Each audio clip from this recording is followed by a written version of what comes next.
Hi guys, I was asked to give some comments on what Kokutsudachi is and how we use it.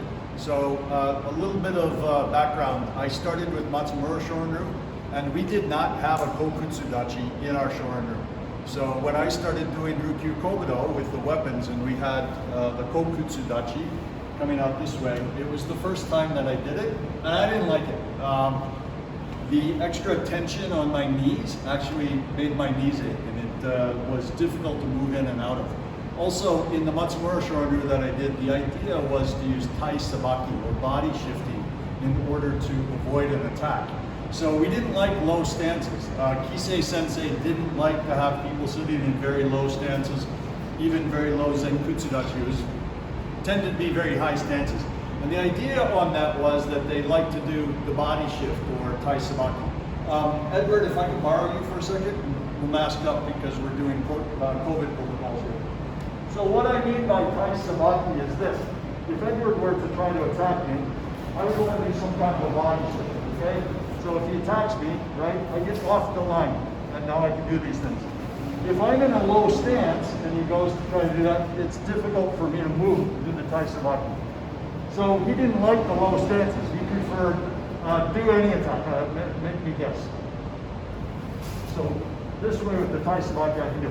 If I'm down here, right, and you do your attack, it's a little bit more difficult for me to do what I want to do. Can if you train for it, but that's kind of like why he didn't like to do it. So Iris, if I can borrow you, I'm going to explain what the and Edward, stay here, please. What the Kokutsudachi is for. So we're going to make this a little bit contrived. So Edward, go ahead and put your arm out as if you've just done a punch.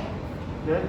And then Iris, go ahead and go into a Kokutsudachi and do a shitouke. Okay? So let's fix your Kokutsudachi. So we'll go a little bit wider with this, right? And we're going to bring this leg over this way just a bit more. Bend your front leg just a bit. Okay? And move your heel forward, and your heel touches the ground. So 60% of the weight on your back foot, move your front foot forward, okay, and then put your weight back, okay? So what this does is this now has moved the center of her gravity right about here, the center of balance right about here.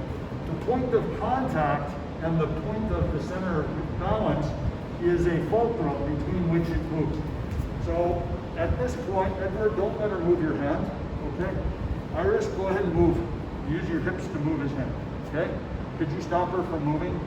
Okay, now I want you to come into a forward stance, okay? And Edward, don't let her move the hand. Iris, try.